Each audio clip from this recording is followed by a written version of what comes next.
buenas. En esta oportunidad de la materia de derecho probatorio, de acuerdo con la evaluación de las exposiciones, nosotros tenemos el tema de los indicios y somos el grupo número 3.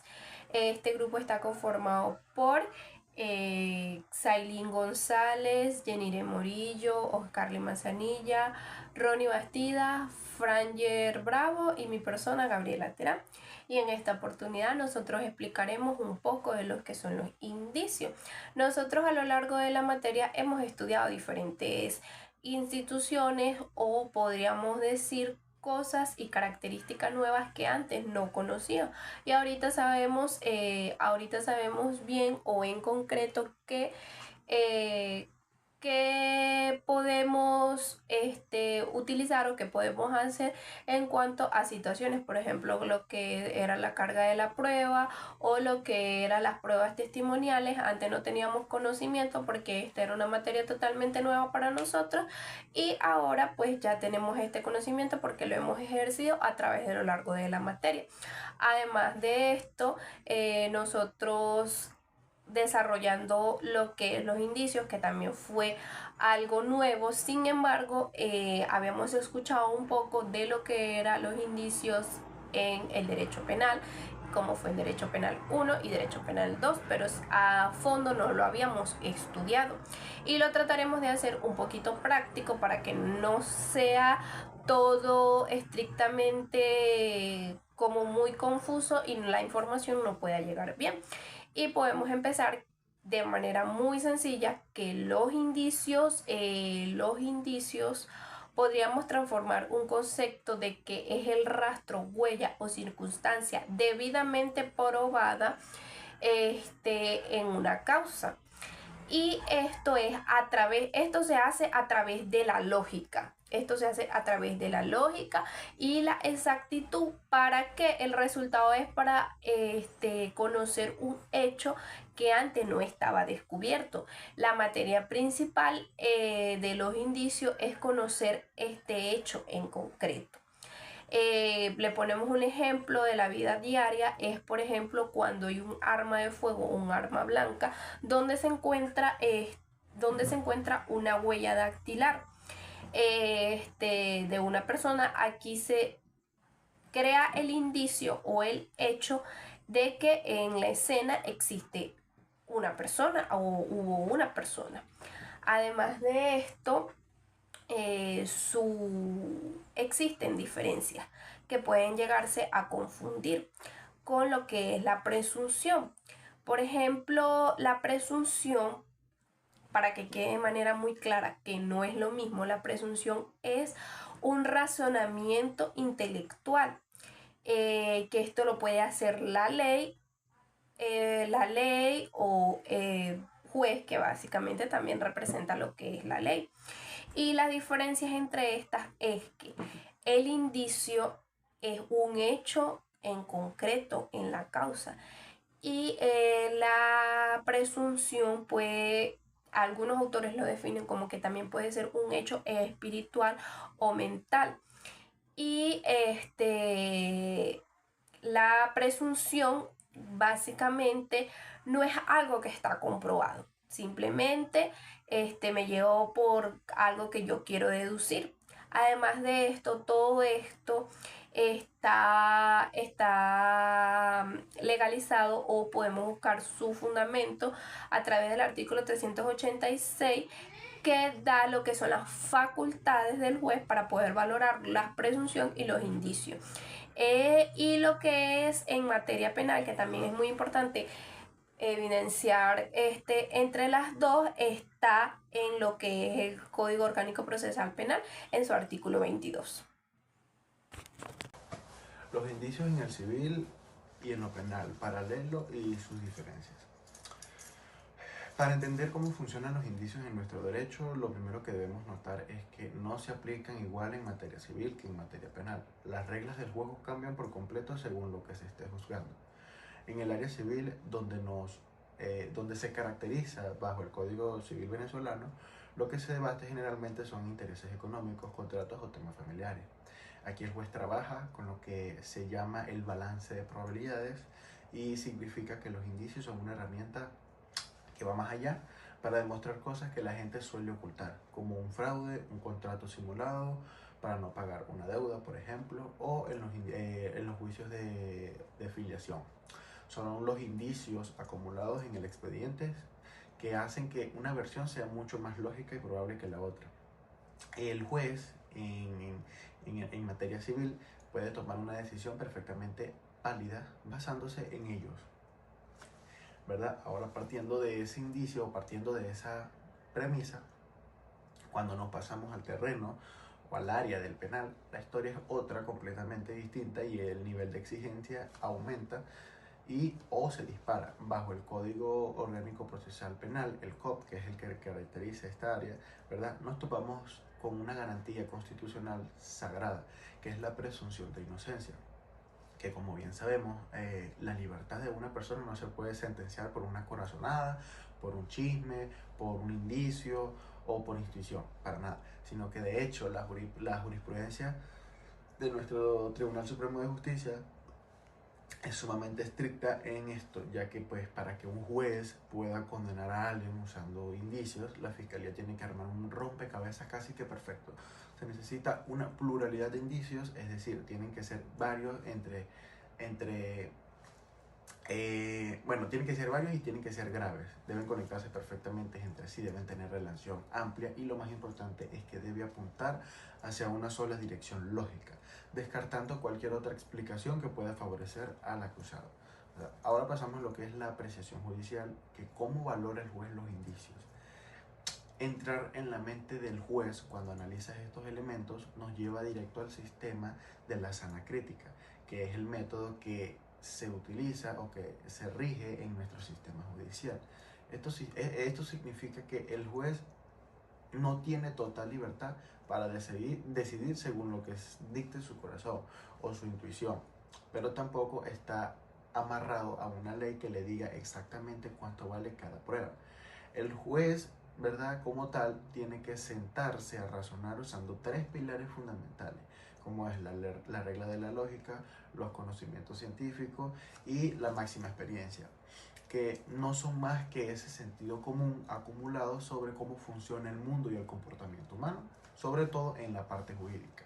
La deducción que haga el tribunal para conectar el hecho conocido con el hecho oculto que se investiga debe ser fluida, debe ser natural y lógica. No se valen los saltos al vacío ni las suposiciones forzadas.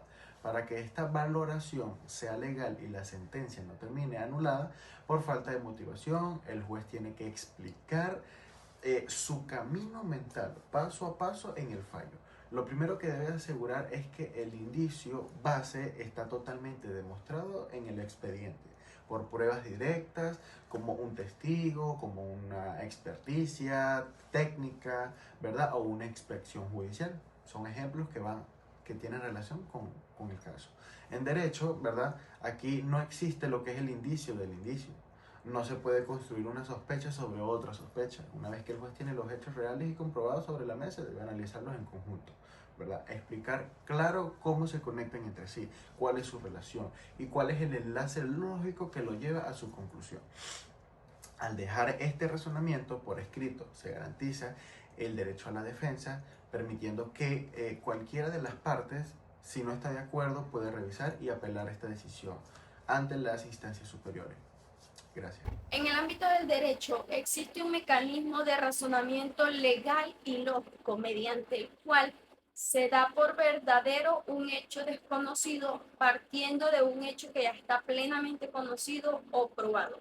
Y este mecanismo es denominado como una presunción, que, palabra sencilla, este mecanismo básicamente funciona como un puente lógico para facilitar los procesos judiciales cuando probar un hecho directamente es muy difícil o imposible. Estas se clasifican en cuatro presunciones: la legal, la judicial, las relativas y las absolutas. Las presunciones legales son aquellas dictadas expresamente por el legislador, donde la ley obliga al juez a aceptar el hecho como verdadero si se demuestra el hecho antecedente. También están las presunciones judiciales, que estas son realizadas por el juez mediante razonamientos deductivos basándose en las máximas de la experiencia y la lógica de los insidios del caso en concreto. Por otro lado, tenemos las presunciones relativas, que estas son las que sí admiten prueba en contrario, es decir, es cuando la ley presume algo, pero permite a la parte afectada a demostrar que la realidad es distinta. Y por último, están las presunciones absolutas, que estas son al contrario a las relativas, ya que estas son aquellas que no admiten prueba en contrario bajo ninguna circunstancia. Buenas, mi nombre es Jenire Morillo y les vengo a hablar el día de hoy sobre las presunciones legales admitidas en el derecho positivo venezolano. Revisión de la normativa nacional Iuris et de Iuris y Iuris Tantum. ¿Qué es una presunción legal? En el derecho, una presunción es un mecanismo jurídico donde la ley da por verdadero un hecho determinado a partir de otro hecho que ya está debidamente demostrado.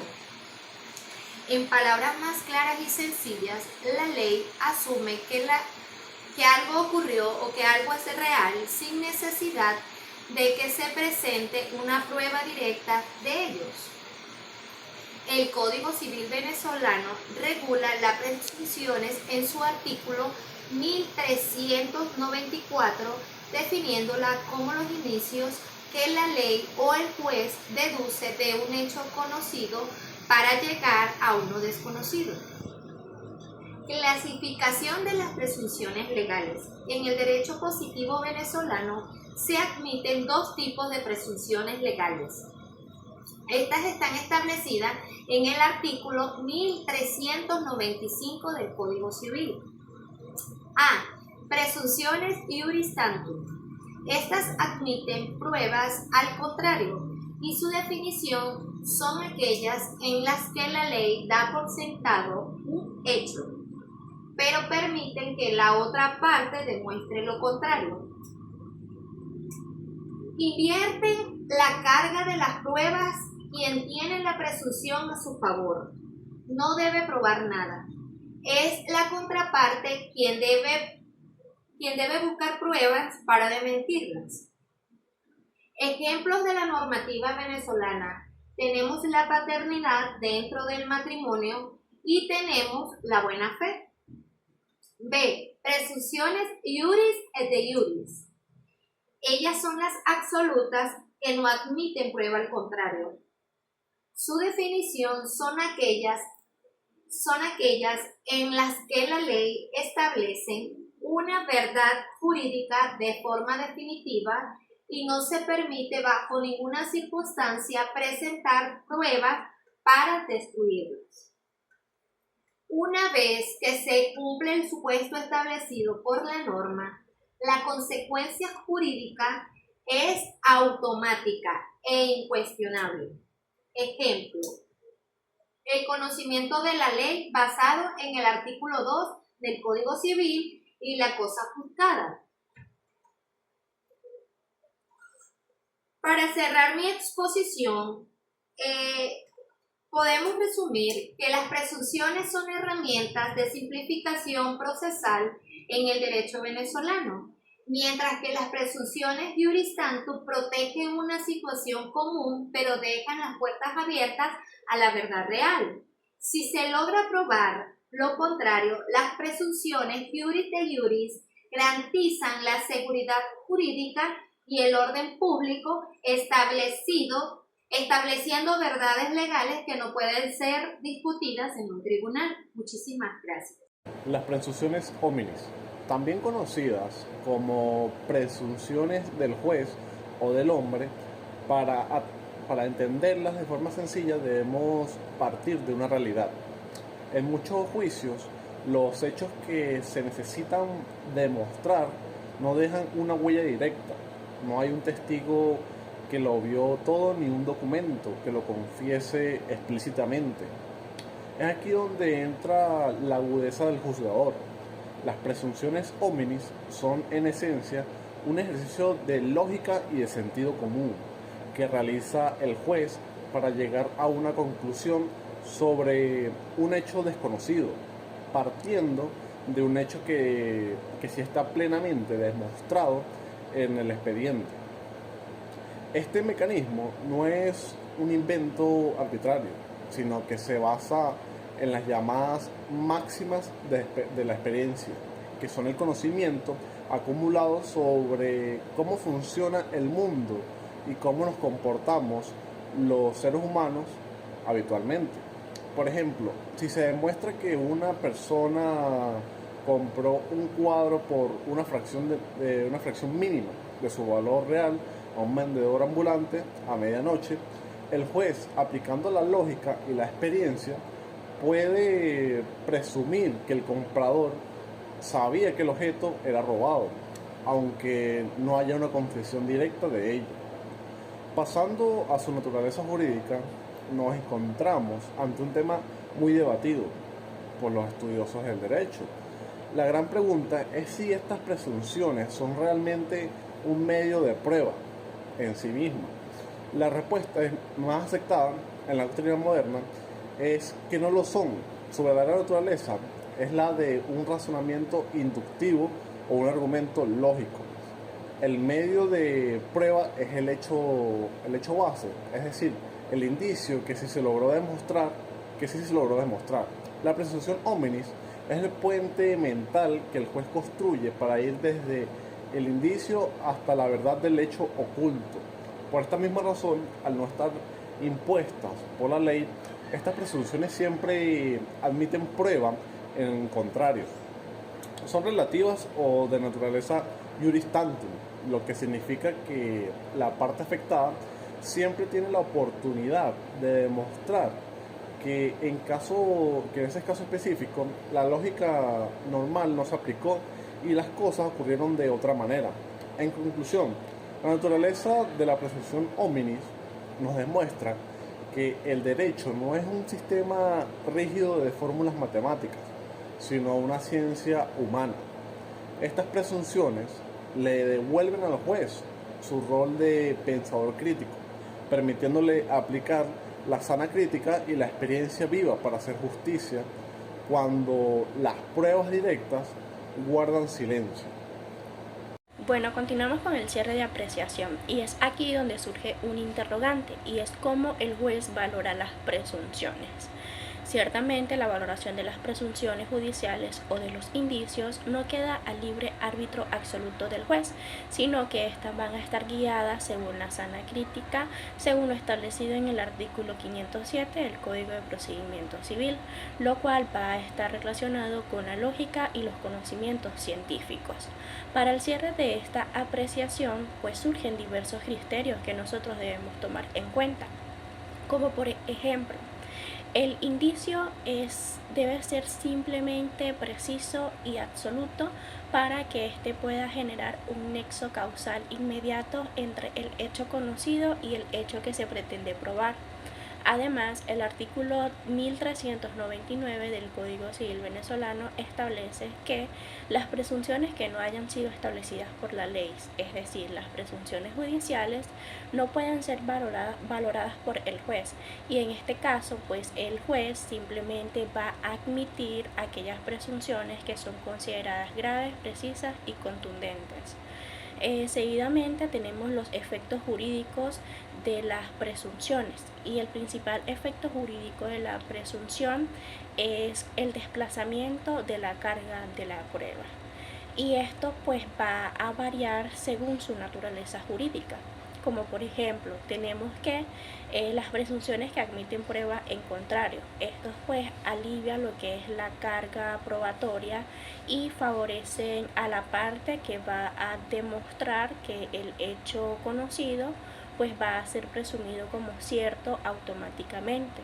Seguidamente tenemos lo que es las presunciones judiciales, que son aquellas que no están establecidas por el texto de la ley, y pues estas van a operar al final del proceso.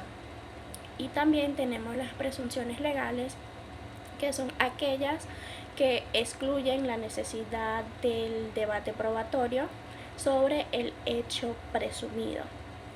Y por último tenemos la impugnación.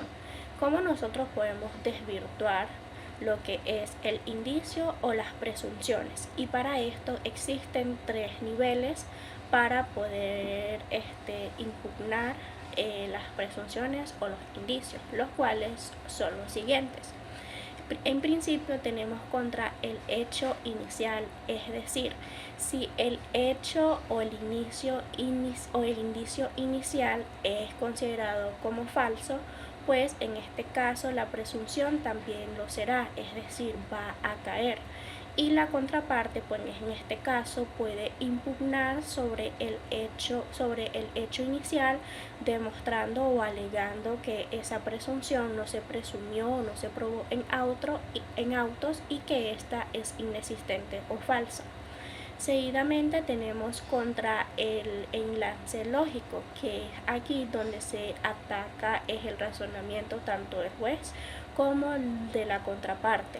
Y por último tenemos contra el hecho que se pretende demostrar, es decir, la ley pues nos permite demostrar que el hecho que se va a presumir, pues puede ser considerado como falso, ya que se pueden realizar los medios de pruebas, como por ejemplo la prueba de testigos, los documentos o experticias. Muchas gracias por su atención.